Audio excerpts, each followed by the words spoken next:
Eu não posso, por exemplo, ter 2 sindicatos de professores em Porto Alegre. De jeito nenhum. Mas o que acontece é que muitas vezes isso acaba ocorrendo. Eu vou citar um exemplo para vocês. Estava eu ministrando aula numa pós-graduação ali, ao redor desse país. Eu acabo viajando muito para dar aula de pós, palestra. Graças a Deus recebo muito convite para isso e acabei viajando.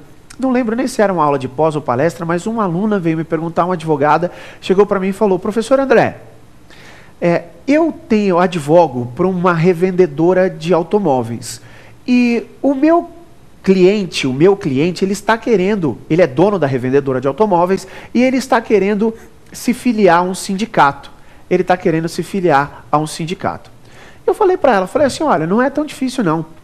Liga para antiga DRT, né, a chamada de Delegacia Regional do Trabalho, agora é a SRTE, a Superintendência Regional do Trabalho e Emprego, porque quando o sindicato se institui, ele tem que avisar o Ministério do Trabalho. E o órgão do Ministério do Trabalho que cuida é esse. E eles vão te informar se tem ou não um sindicato representativo daquela categoria nessa base territorial do seu cliente. Professor, eu já fiz isso. Só que a SRTE me informou 2 sindicatos.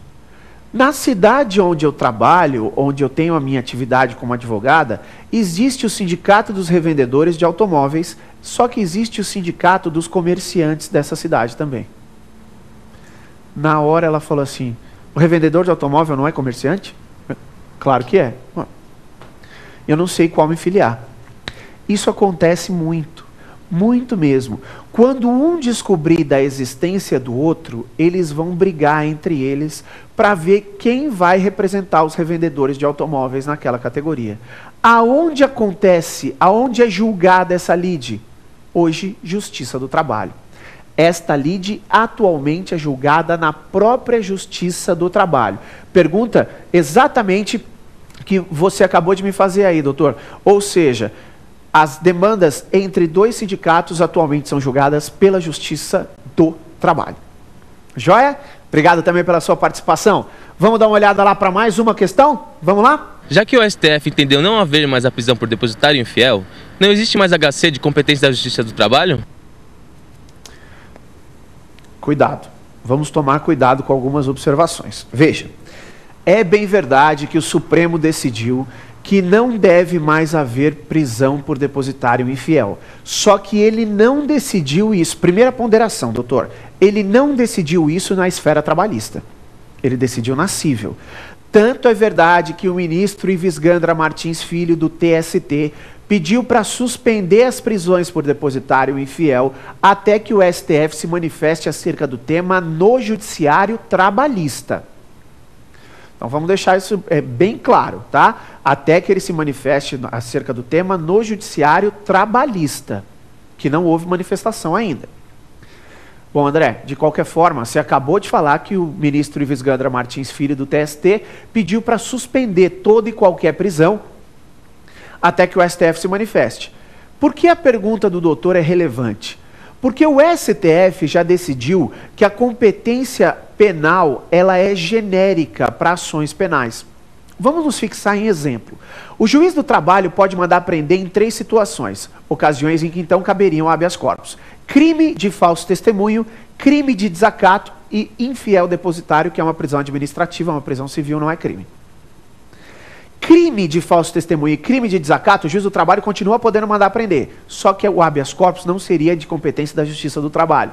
Por quê? O STF decidiu que a competência da Justiça Penal é genérica. Iria então para o TRF. Já que foi um juiz do trabalho que proferiu esta decisão, o TRF seria competente para julgar isso. Agora, sobra o depositário infiel. Não há dúvida que a pergunta do doutor diz respeito a isso. A tua pergunta é inteligente, a tua pergunta é interessante. Se o STF falou que não cabe mais prisão por depositário infiel, corroborando ainda com essa informação, André, que você acabou de dar, se o ministro Ives Gandra falou para suspender qualquer prisão por depositário infiel, acabou o habeas corpus na Justiça do Trabalho? Doutores, não é bem assim. E doutor, não é bem assim. Eu explico por quê. E se mandar prender? Chega um cliente lá no seu escritório e fala o seguinte: olha, o meu marido era fiel depositário de um bem e ele foi preso, porque esse bem foi alienado. Você vai olhar para o cliente e falar o seguinte: olha, o STF falou que não pode mais mandar prender. E além disso, o ministro Visgandra Martins pediu para suspender a prisão. Tudo bem, mas o meu marido está preso. Olha, o STF falou que não pode mais prender. E o Visgandra... Tudo bem, mas o meu marido está preso. Ou seja, você precisa fazer o quê? Você precisa entrar com habeas corpus. E neste habeas corpus você vai falar: o STF falou que não pode mais ter prisão por depositário infiel. O STF falou... o ministro Visgandra falou que está para suspender as prisões. Ou seja, doutores, efetivamente nós temos a caracterização então de que cabe habeas corpus na Justiça do Trabalho. Se a prisão for por depositário infiel, cabe o habeas corpus na Justiça do Trabalho. Tá claro? Tranquilos? Beleza? Era a última que a gente tinha, né? Fomos já às 5 questões. Tranquilos? Doutores, queria então encerrar este segundo bloco, mas não vão embora não, porque daqui a pouco voltamos com o terceiro bloco do nosso programa. Esse terceiro bloco do nosso programa, eu costumo sempre dizer que é um dos blocos mais importantes do programa. Por que é um dos blocos mais importantes? É claro que ele é um bloco acessório, mas é o X da questão. Onde eu vou trazer aqui, selecionei 2 questões de exame de ordem, para que a gente possa ver como é que a OAB se posiciona a respeito do tema que foi falado. Dessa forma, então, voltamos daqui a pouquinho com esse terceiro e último bloco do nosso programa de hoje, o X da questão. Até já!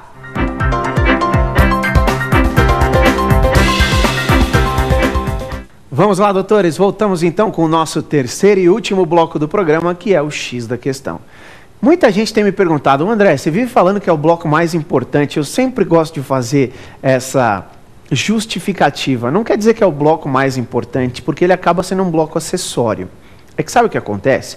Minha experiência de professor me demonstra que quando as questões caem na OAB, tem um monte de aluno, vários examinandos, sabem as respostas. Só que eles não conseguem extrair exatamente da resposta aquilo que ela pede.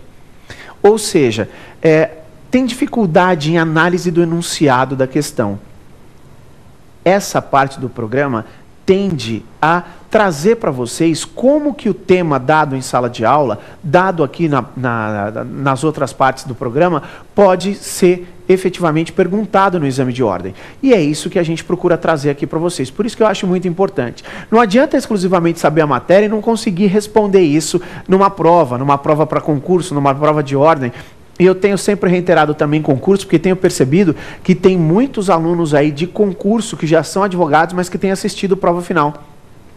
E, de fato, a prova da OAB hoje é uma prova difícil, né? Uma prova bem complicada de se fazer, e ela tem nível de concurso público, sem dúvida nenhuma. Certamente esse programa aqui não ajuda só o examinando, não. Ajuda além do examinando, ajuda aquele trabalhador, ajuda o empregado, ajuda aquele que quer saber dos seus direitos efetivamente, e também ajuda ao concursando, como a gente costuma dizer, aquele que está prestando concurso público. Dessa forma, então, nós trazemos aqui, eu separei para vocês algumas questões do exame de ordem, 2 precisamente, 2 questões do exame de ordem, para que a gente possa discutir sobre a competência falada aqui em sala de aula.